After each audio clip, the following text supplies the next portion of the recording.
സിനിമയിലെ തങ്ങൾക്കുണ്ടായ ദുരനുഭവങ്ങൾ തുറന്നു പറഞ്ഞ് കൂടുതൽ നടിമാർ രംഗത്ത് വരും. 2006 അവൻ ചാണ്ടിയുടെ മകൻ എന്ന സിനിമയുടെ സെറ്റിൽ വെച്ച് തനിക്ക് ദുരനുഭവം ഉണ്ടായെന്ന് വെളിപ്പെടുത്തി നടി ശ്രീദേവിക ഇപ്പോൾ രംഗത്ത് വന്നിട്ടുണ്ട്. സംവിധായകൻ രാത്രി ഹോട്ടൽ മുറിയിലെ കതകിൽ തുടർച്ചയായി മുട്ടി വിളിച്ചുവെന്നും അവർ വ്യക്തമാക്കി പറയുന്നുണ്ട്. 3-4 ദിവസം ഇങ്ങനെ കതകിൽ മുട്ടി.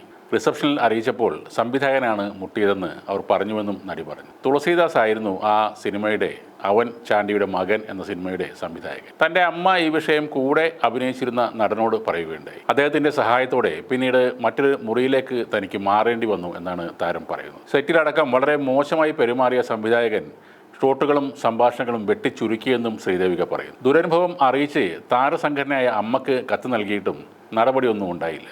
ഇതിനു പിന്നാലെയാണ് അമ്മയ്ക്കെതിരെ ശ്രീദേവിക രംഗത്ത് വന്നത്. പരാതി നൽകിയിട്ടും തനിക്ക് നീതി കിട്ടിയില്ലെന്ന് അവർ ആരോപിച്ചു. ഇതെങ്ങനെ കൈകാര്യം ചെയ്യണമെന്ന് അമ്മയിൽ ഇതിനായി ഒരു പരാതി പരിഹാര സെൽ ഉണ്ടോ എന്ന് അറിയാത്തതിനാൽ ഉള്ളിൽ ഒതുക്കി വെക്കേണ്ടി വന്നു. പല പ്രൊഡക്ഷൻ കൺട്രോളർമാരും സിനിമയിലേക്ക് വിളിക്കുമ്പോൾ ആദ്യം ചോദിക്കുന്നത് സംവിധായകനോ നിർമ്മാതാവിനോ നടനോ വേണ്ടി വിട്ടുവീഴ്ച ചെയ്യാൻ തയ്യാറുണ്ടോ എന്ന കാര്യമാണെന്നും ശ്രീദേവിക പറയുന്നു. ഈ കാര്യം ശ്രീദേവിക 2018 ഉന്നയിച്ചിരുന്നു. അമ്മ അംഗങ്ങളുടെ പരാതികൾ വനിതാ സെല്ലൊന്നും ഇല്ലാതെ തന്നെ തങ്ങൾക്ക് കൈകാര്യം ചെയ്യാൻ അറിയാമെന്ന അമ്മ സെക്രട്ടറി സിദ്ദിഖിൻ്റെ പത്രസമ്മേളനത്തിലെ പരാമർശത്തിനെതിരെയാണ് മലയാളം, തമിഴ്, കന്നഡ ഭാഷകളിലായി 16 സിനിമകളിൽ അഭിനയിച്ച ശ്രീദേവിയുടെ കത്ത് വന്നത്. ഒരു സിനിമയിൽ വാഗ്ദാനം ചെയ്ത പ്രതിഫലം തരാതെ വന്നപ്പോൾ സഹായത്തിനായി അന്നത്തെ അമ്മ സെക്രട്ടറിയെ സമീപിച്ചു. പരാതി നൽകരുതെന്നും അത് കരിയറിനെ ബാധിക്കും എന്നുമായിരുന്നു അവിടുന്ന് കിട്ടിയ ഉപദേശം. അതുകൊണ്ട് തന്നെ അടുത്ത സിനിമയിലും ഇതേ അനുഭവം ഉണ്ടായപ്പോൾ അമ്മയിൽ പരാതിപ്പെട്ടില്ല. പകരം പണം തരാതെ തുടർന്ന് അഭിനയിക്കില്ലെന്ന്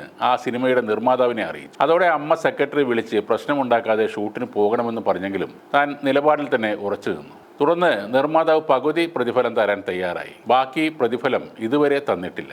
അമ്മയിലെ ഒരു എക്സിക്യൂട്ടീവ് കമ്മിറ്റി അംഗത്തെ ഇക്കാര്യം പറയാൻ ആദ്യം വിളിച്ചപ്പോൾ അദ്ദേഹം ദേഷ്യപ്പെടുകയായിരുന്നു. പരാതികൾ പുറത്തു വരാതെ ഒതുക്കി ഒറ്റക്കെട്ടാണെന്ന് കാണിക്കാനാണ് ഈ സംഘടനയ്ക്ക് താല്പര്യമെന്നും ശ്രീദേവിക പറയും. ശ്രീദേവിക ഇപ്പോൾ ദുബായിലാണ് സ്ഥിരമായി താമസിക്കുന്നത്. അതേസമയം അമ്മയിൽ ഭിന്നത രൂക്ഷമായതായാണ് റിപ്പോർട്ടുകൾ പുറത്തു വരുന്നത്. നേതൃത്വത്തെ വിമർശിച്ച് നിരവധി താരങ്ങൾ ഇപ്പോൾ രംഗത്ത് വന്നിട്ടുണ്ട്. പുതിയ ജനറൽ സെക്രട്ടറിയായി ഒരു വനിത തന്നെ വരണമെന്നാണ് ഒരു വിഭാഗത്തിൻ്റെ ആവശ്യം. മറ്റൊരു വിഭാഗം പറയുന്നത് നടൻ ജഗദീഷിൻ്റെ പേരാണ്.